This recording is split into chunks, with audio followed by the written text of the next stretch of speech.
GB News presenters Eamonn Holmes and Ellie Costello brought their morning show to a halt as they shared a huge update on air. GB News presenter Eamonn Holmes halted the beloved breakfast show this morning to issue an urgent breaking news announcement.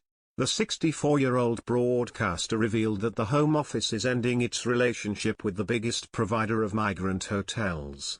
The government body has been ordered to find cheaper accommodation for migrants in a bid to stop private firms from profiteering from small boat crossings.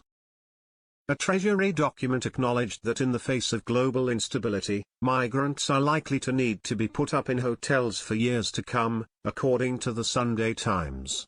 Currently, the Home Office houses more than 38,000 migrants in hotels at a staggering costs of £5.5 million per day, with a further 65,000 plus migrants staying in dispersal accommodation. Dispersal accommodation refers to longer-term, temporary housing for asylum seekers in the UK where they can stay until their claim is processed. The term encompasses everything from shared houses to bedsits and glats.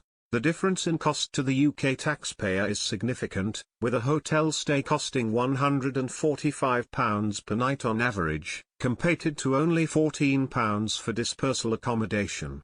Now, the Home Office has announced a significant change to the system which is set to cut spending by over 90%. Ellie Costello explained, Stay Belvedere Hotels is responsible for providing around 51 sites, that makes up about a quarter of all asylum accommodation. It operates in Napier Barracks in Kent, who houses people awaiting asylum decisions, and that is due to close in September. The Home Office said that a review of Stay Belvedere Hotels, which had signed a contract with the previous government in 2019, has found issues with its behavior as a supplier, although it hasn't yet provided any specific examples. The team then got a reaction to the news from former Conservative advisor Lauren McKevitt. She revealed, I think the way that they've worded their statement is very careful.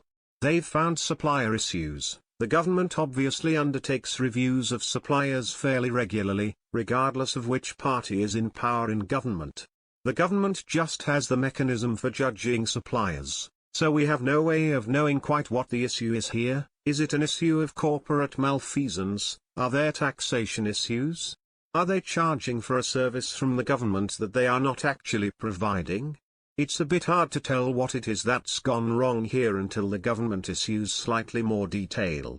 She went on, I would imagine that the Home Secretary is going to have to come before the House fairly rapidly to explain what's gone on here, because it's a big statement to make on the Tuesday before the spring statement, which usually would indicate that something quite bad has gone wrong within the system. It didn't take long before viewers flooded to X, formerly known as Twitter, to share their concerns online. One user penned, they'll just swap providers or start dumping them in social housing instead. Nothing changes, it's still taxpayers gutting table while Brits are left struggling. Another agreed, well, that's a turn up for the books. Let's hope they've got a proper plan instead of just shifting the deck chairs on the Titanic. A third echoed, it's just dodging to change the provider or bung a load of them in social housing, shrugging emoji.